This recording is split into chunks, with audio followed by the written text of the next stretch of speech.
Pemirsa, sejumlah nasabah asuransi menginap di kantor Bumi Putra 1912 di kawasan Kebayoran Baru, Jakarta Selatan pada Rabu dini hari tadi. Mereka kesal karena klaim asuransi dengan nilai total sebesar 30 miliar rupiah hingga kini belum dibayarkan oleh pihak perusahaan. Anak saya yang disulung.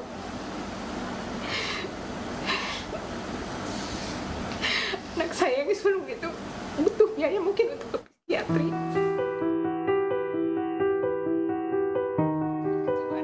Wanita parubaya ini tak sanggup lagi menahan kesedihan saat menceritakan kisah pilu setelah menjanda. Bersama sejumlah nasabah lain, wanita asal Subang, Jawa Barat ini menagih klaim asuransi kematian mendiang suaminya. Bersama puluhan nasabah lain, Eni menginap di kantor perusahaan asuransi Bumi Putra 1912 di Jalan Walter Mongim Sidi, Kebayoran Baru, Jakarta Selatan. Mereka tidur di lantai dengan alas seadanya. Para nasabah pun kesal karena janji-janji pencairan asuransi dari tahun 2018 tidak kunjung terrealisasi. Ya inilah perjuangan kita ya Pak, ya untuk anak sekolah juga. Lama nggak kita tunggu-tunggu, cuman dikasih PHP aja nanti sabar, tapi kapan kita mesti sabar, kan kita juga butuh untuk biaya hari-hari, biaya sekolah anak, biaya berobat. Pokoknya udah lengkap deh penderitaan kita dengan diklaim kita nggak dibayar ini. Total asuransi yang ditutup para nasabah ini mencapai 30 miliar rupiah dan telah jatuh tempo pada 2019 lalu. Mereka mengancam akan menduduki kantor hingga tuntutan dipenuhi. Dari Jakarta, Rani Sanjaya, Ainis melaporkan. Pengadilan Negeri Surabaya mengesahkan pernikahan beda agama pasangan berinisial RA dan EDS. Sebelumnya, pencatatan pernikahan pasangan tersebut ditolak oleh Dinas Dukcapil Surabaya.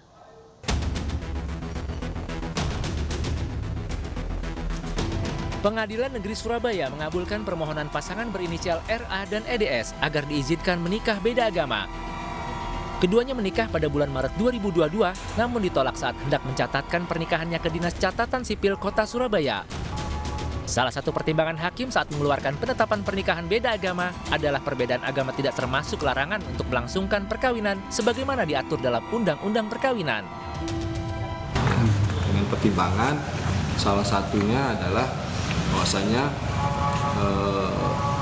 Undang-Undang Nomor 1 Tahun 1994 tentang perkawinan tidak mengatur mengenai perkawinan beda agama. Oleh karena itu dipertimbangkan untuk mengabulkan permohonannya untuk mengisi kekosongan aturan-aturan Undang-Undang Perkawinan dengan juga mengacu kepada Undang-Undang Admin Duk. Dalam pertimbangannya, Hakim Tunggal Imam Supriyadi juga menyebutkan pembentukan rumah tangga melalui perkawinan merupakan hak asasi para pemohon sebagai warga negara. Para pemohon juga memiliki hak asasi untuk tetap mempertahankan agamanya masing-masing. Dari Surabaya, Jawa Timur, Hari Tambayong, iNews melaporkan.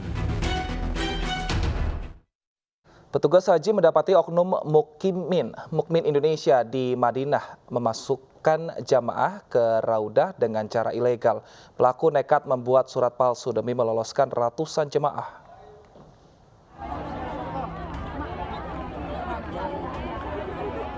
Ratusan jemaah rela antre di bawah terik panas Madinah demi bisa masuk ke Raudah di Masjid Nabawi. Ironisnya, kondisi ini justru dimanfaatkan segelintir oknum berbuat kecurangan. Memanfaatkan keinginan jamaah untuk masuk Raudah, oknum Mukmin mencoba peruntungan dengan membuat tasrih palsu demi meloloskan ratusan jemaah perempuan yang telah dijanjikan. Sistem tasrih atau surat penanda rombongan untuk masuk Raudah merupakan cara yang baru diterapkan Kerajaan Arab Saudi tahun ini. Dengan adanya tasrih, alur keluar masuk Raudah diharapkan dapat tertib dan setiap jemaah bisa mendapatkan haknya untuk bermunajat di tempat yang dikenal sebagai Taman Surga. Modus yang digunakan pelaku adalah dengan membuat tasrih yang berisikan nama jemaah yang telah terdaftar lebih dulu berhasil untuk masuk ke Raudah. Satu modusnya adalah menggunakan tasrih yang dipalsukan. Selain memang mereka memanfaatkan kedekatan dengan penjaga yang di Arab Saudi, karena mereka ini kan sudah biasa melayani jemaah saat umroh. saat umroh sudah biasa melayani, sehingga sudah memiliki kedekatan dan sudah punya trik-trik untuk melunakkan orang-orang atau petugas yang ada di situ. Sebelum pandemi, setiap jamaah bebas keluar masuk Raudah tanpa batasan. Kini Kerajaan Arab Saudi memutuskan untuk mengatur tata cara masuk Raudah mulai dari aplikasi Itmarna hingga penggunaan surat maupun sistem tasrik. Dari Madinah, Arab Saudi, Ahmad Sudraji, iJus melaporkan. Seorang jemaah calon haji kehilangan uang 20 juta rupiah saat tiba di hotel di Madinah. Tetapi dalam kurun waktu kurang dari 24 jam, uang jamaah tersebut berhasil ditemukan oleh petugas. Khairul Syahri, jemaah calon haji asal Kalimantan ini kehilangan tas bawaannya saat pertama kali tiba di hotel di Madinah. Sempat panik lantaran tas tersebut berisi uang biaya hidup selama di Tanah Suci bersama istrinya. Khairul kemudian melapor ke petugas Sektor 1 Daerah Kerja Madinah. Setelah koordinasi dengan petugas perlindungan jamaah di hotel tersebut, tas yang hilang berhasil ditemukan. Atas insiden ini, petugas mengimbau agar jamaah tidak terlalu banyak membawa uang tunai maupun barang berharga saat pergi haji, serta selalu berhati-hati.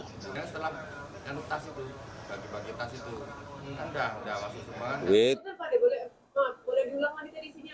Al-Quran, kacamata, dompet. Dalam dompet itu ada duit, ada kartu Indonesia Sehat, KTP. Yang lain ada di tas lain. Plus minus 20 kali ya Bu ya. 20 juta. 20 juta realnya itu 12 tambah 4. 16 kan. Lainnya rupiah. Realnya 16 juta. Kepada jemaah haji yang mau berangkat ke Arab Saudi, kami himbau untuk membawa uang secukupnya saja. Mengingat di sini untuk fasilitas masalah makanan diberikan fasilitas tiga kali, pagi, siang, dan malam. Sehingga untuk kami sendiri pribadi tugas, alhamdulillah tidak pernah beli di luar karena sudah cukup, merasa nyaman, udah kenyang. Kita fokus untuk ibadah. 700 hewan ternak yang dipasarkan di Hari Raya Idul Adha Tangerang, Banten terpapar penyakit mulut dan kuku. Dari penemuan tersebut, Dinas Pertanian dan Ketahanan Pangan Kota Tangerang meminta penjual hewan untuk memperhatikan kesehatan hewan ternaknya.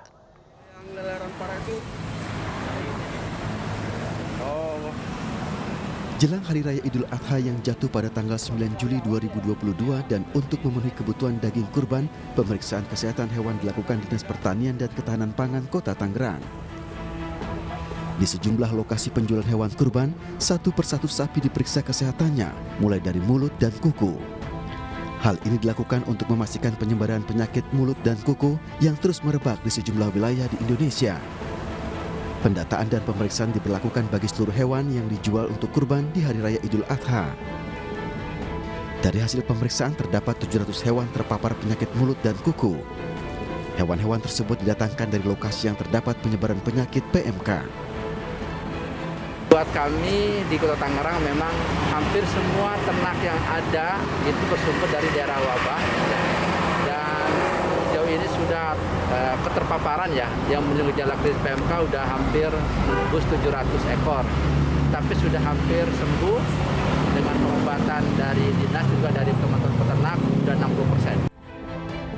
Untuk memastikan hewan ternak yang dijual tidak terpapar PMK, Dinas Ketahanan Pangan Kota Tangerang meminta para penjual hewan memastikan hewannya dalam keadaan sehat. Beberapa wilayah yang menjadi lokasi penyebaran penyakit mulut dan kuku yang dialami hewan ternak diantaranya berasal dari Bima, Nusa Tenggara Barat yang kini masuk ke wilayah Tangerang. Pemerintah Kota Tangerang akan menutup pintu masuk hewan kurban dari daerah 2 minggu menjelang Hari Raya Idul Adha 2022 mendatang. Dari Tangerang, Banten, Sukron, iNews melaporkan. Sementara itu pemirsa, di Cilacap, Jawa Tengah, pengawasan ketat terhadap hewan ternak sapi dilakukan Dinas Pertanian dan Peternakan Cilacap. Selain memberikan pengobatan, pemeriksaan dilakukan sebelum hewan ternak dipasarkan.